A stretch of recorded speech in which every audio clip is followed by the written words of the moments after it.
Good afternoon. Pastor Bill here. Something's been on me for a long time, and the Lord put it to me yesterday, and I did some investigating work on this. It is Romans 13.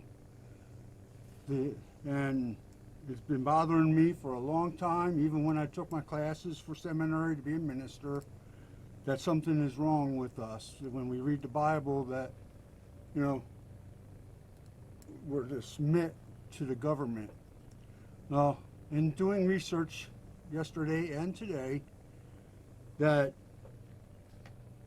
I found something that made more sense. So on Romans 13,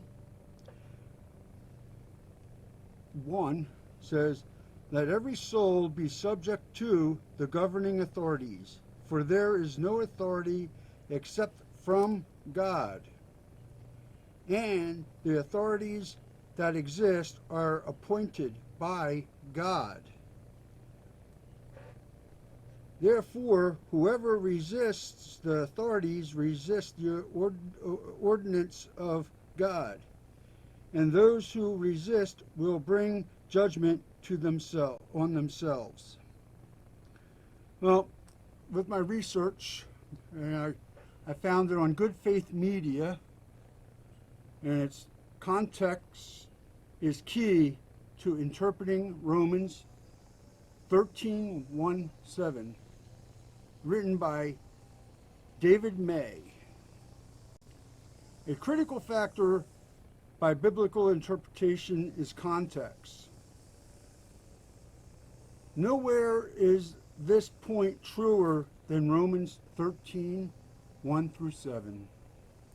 As Robert Parham recent article, Romans 13 is weak proof text for anti-immigration church members, illustrates Romans 13 is often to go to proof text for urging compliance with the allegiance to government authorities.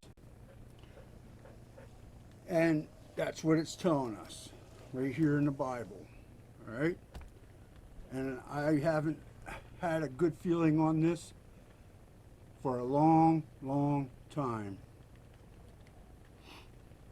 But here is the rub. Romans 13 has absolutely nothing to do with one's relationship to the government, whether the Roman Empire in the first century or any government today. The right, that's right, we have misunderstood, misapplied, and missed the point of these verses, all because we have divorced them from the original context.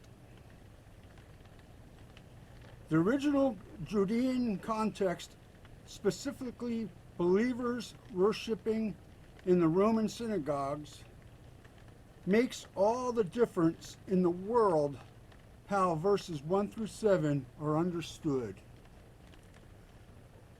Let me illustrate this neglected context.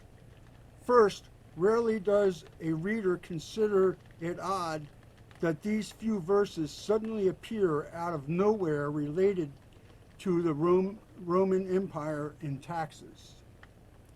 Paul has spent chapter after chapter focused on the internal community issues related to Judeans and Gentiles believers.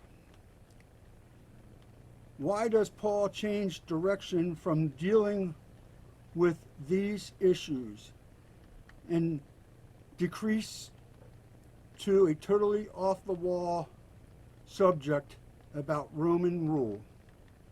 He doesn't. We have wrenched the verses out of their Judean context and made them service a de-Judaized interpretation, a thing they were never meant to do. Now, Mark Nonis is an author of the Mystery of Romans The Jewish context of Paul's letters has pointed out these disservice to the text with brilliance, clarity, and impeccable research. What I'm suggesting below is indebted to his research. The fuller detail is found in his chapter Romans 13, 1 through 7, Christian obedience to the synagogue authorities. The synagogue authorities. In Romans 13, 1, 7, Paul is writing to Gentile believers in Rome to obey not Roman secular pagan authorities, but to obey the God-ordained authority of the synagogue rulers in Rome. You can look this up, read it. We have been on the line about being told we're to submit to our government. And even when I was an atheist, I believed we don't submit to our government. And now that I am a Christian, I am a believer, I'm a minister, I went to school, the schooling, I disagreed with this, Romans 13, even seminary, in theology, I said there was still something wrong with this. I found it.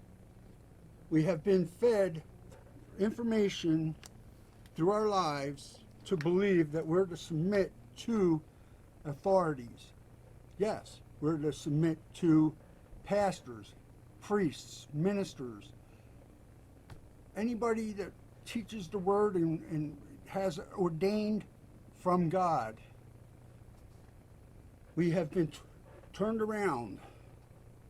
I watched a lot of videos yesterday on Romans 13, and every one of them come out to say that we're to submit. I'm going to be the one going to be, not submitting to the word of this Bible, of this verse, going by because the Christians and the Gentiles separated from the synagogues, went their way, and we were taking advantage of in the writings of this. Because there's still a rule with synagogues today that we do not submit to our government. We are to love one another as we are told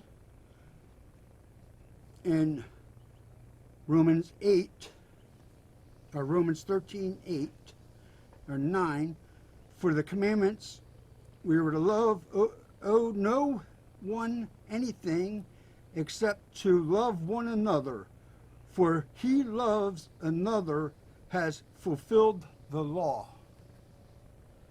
We obey the laws, but when government has turned and started taking away from our Christian life and Christian beliefs, that's what this is telling us. We are to not submit to our government authorities. We obey the laws. We obey the laws of the commandments. We do good. We love our neighbor as we love ourselves. This has been on me for a long time. And God put this to me yesterday. I reached out to a few pastors out there and ministers out there to get their opinion on this. And I'm still standing strong with the Lord in my heart that I am standing right. That the purpose that the early Jesus believers were continuing to meet with Judea non-believers within the synagogues, we too quickly have early believers divorcing themselves from the synagogues, regarding Judaism and establishing something totally new. And the article is a great article. Again, you can find it in Good Faith Media.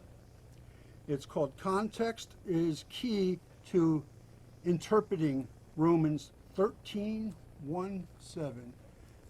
And I'll try to put it in the bottom below on this video. YouTube has changed things around on how we put our advertisements and stuff in there, but I'll work on it and make sure I put this in there that you can go do your research yourself. Remember your battle plan.